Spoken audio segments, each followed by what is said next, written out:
কৃষ্ণা দিদি, তুমি কাঁদছো? কই না তো। না বললেই হলো, আমি স্পষ্ট দেখেছি। কি হয়েছে বলো? এটা আমার বিয়ের শাড়ি। তা তো দেখেই মনে হচ্ছে খুব সুন্দর দেখতে, আর মনে হয় খুব ভারীও না?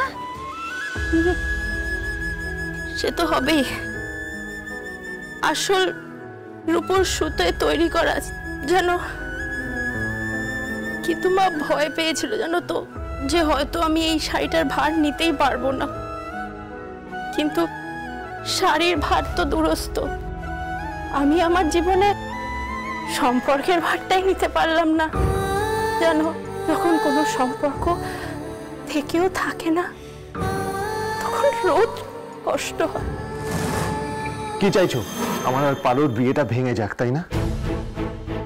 আর কত গন্ডগোল পাকাবে তুমি? একটা কথা বলে রাখি, তুমি কান খুলে শুনে রাখো, আমি পারোকে ভালোবাসি আর আমাদের বিয়েটা হবেই। ভুলের শাস্তি তো সবাই পায়, কিন্তু এখানে তো দোষটা ভাগ্যের, অথচ শাস্তি পাচ্ছি আমরা।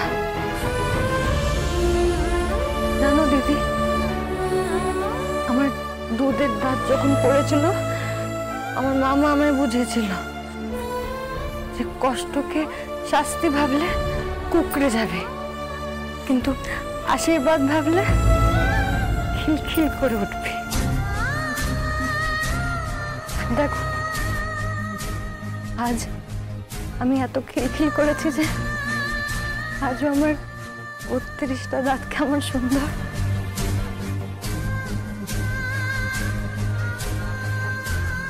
কিন্তু সব তো না হয় বুঝলাম, এসবের মধ্যে আমি কি পেলাম বলতো? কেন? খেলা, ও তো ঠাকুরের আশীর্বাদ। তুই এত গভীর ভাবে ভাবিস কি করে রে?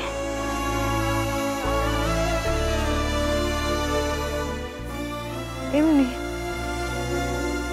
শিখে গেলাম, জীবন শিখিয়ে দিয়েছে। আইস না, কোথায় গেলি রে?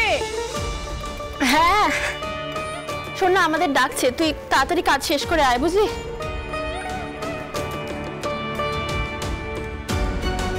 কতদিন হয়ে গেল পার্বতী আর পড়তে আসবে না।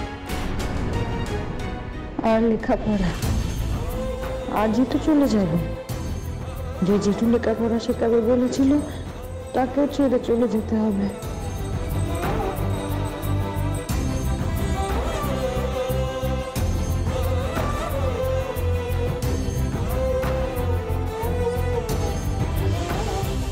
পড়ে যাবে তো।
তোরা এসব কি শুরু করলি বলতো?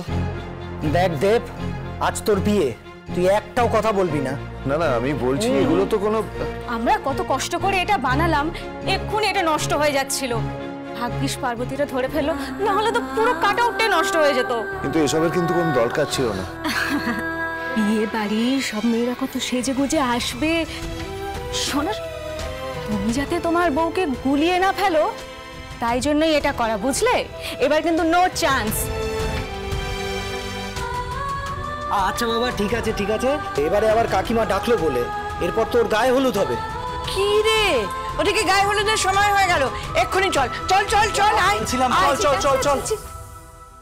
আমি আবার ক্লান্ত পথচারী, এই কাঁটার মুকুট লাগে ভারী, গেছে জীবন দুদিকে দুজনারই, মেনে নিলেও কি মেনে নিতে পারি, ছুঁতে গিয়েও যেন হাতের নাগালে না পাই, এভাবে হেরে যাই যেই ঘুরে তাকাই, কেমন যেন আলাদা আলাদা সব, আলগা থেকে তাই খসে পড়েছি প্রায়, কেমন যেন আলাদা আলাদা সব।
কি গো, তোমাদের হলো? ও বাড়িতে তো গায়ে হলুদের তত্ত্ব নিয়ে যেতে হবে নাকি? এই তো হয়ে এসেছে, দেবের স্নানটা হয়ে গেলেই যেতে পারবে।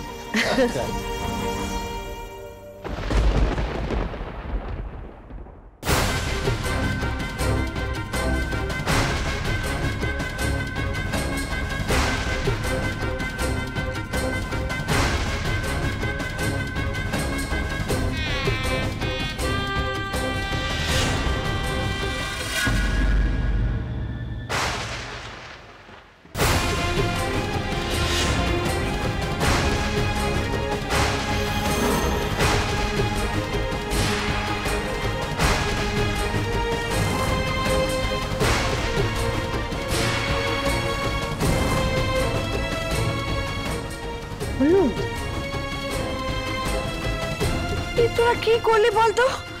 পারোর আগে তো পার্বতীর গায়ে হলুদ লেগে গেল।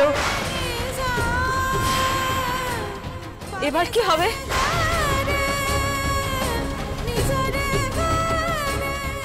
চল চলো চলো ওদিকে। 1000 বার বলেছি তোদের, কেন এটা করলি? হ্যাঁ, কেন ছুটোছুটি কেন করছিলি তোরা? বল, কি করলি বলতো? কি কামড়াই না ঘটালি? কি হলো? এখন মুখে কথা নেই কেন? ওদেরকে বকছো কেন দিদি? আমাদের গ্রামে তো দোলের সময় আমরা হলুদ নিয়ে এভাবেই ছুঁড়ে ছুঁড়ে খেলতাম।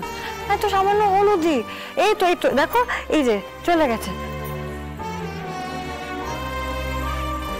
ঠিক আছে, থাক থাক, অনেক হয়েছে, থাক। দেখবি চান করাতে হবে তো। চল কলসিটা নিয়ে আয় স্নেহা, আয় চল পরে চল।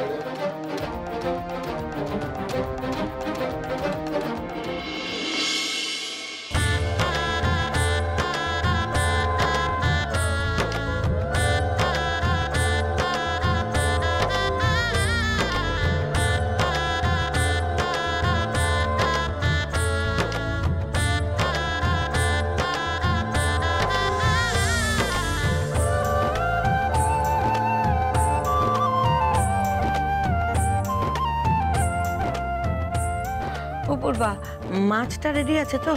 সব রেডি বৌদি ভাই, এখন শুধু বেরিয়ে পড়লেই হয়। হ্যাঁ হ্যাঁ ঠাকুরপো, তাহলে সমস্ত যখন রেডি আছে তুমি আর দেরি করো না, চলো আমরা বেরিয়ে পড়ি। হ্যাঁ হ্যাঁ, বেরিয়ে পড়া যাক।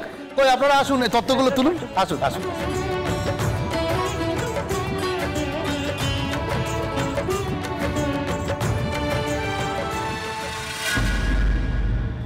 আটটার সময় আমার কলিগ আসবে, বিয়েতে ইনভাইট করেছি, ও এসে তোমাকে নিয়ে যাবে, রেডি হয়ে থেকো।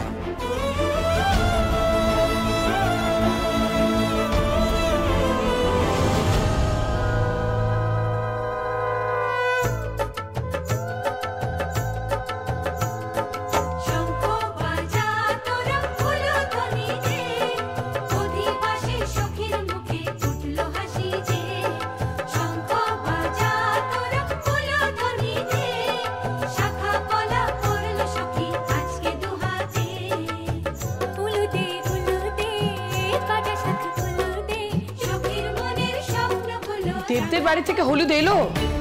দেরি হয়ে যাচ্ছে তো, দায়িত্বজ্ঞানীর লোকজন সব। দিম্মা, কাজের বাড়িতে একটু লেট হয়, তুমি টেনশন করো না তো। তুমি একটু মাথা ঠান্ডা করে এক জায়গায় বসো।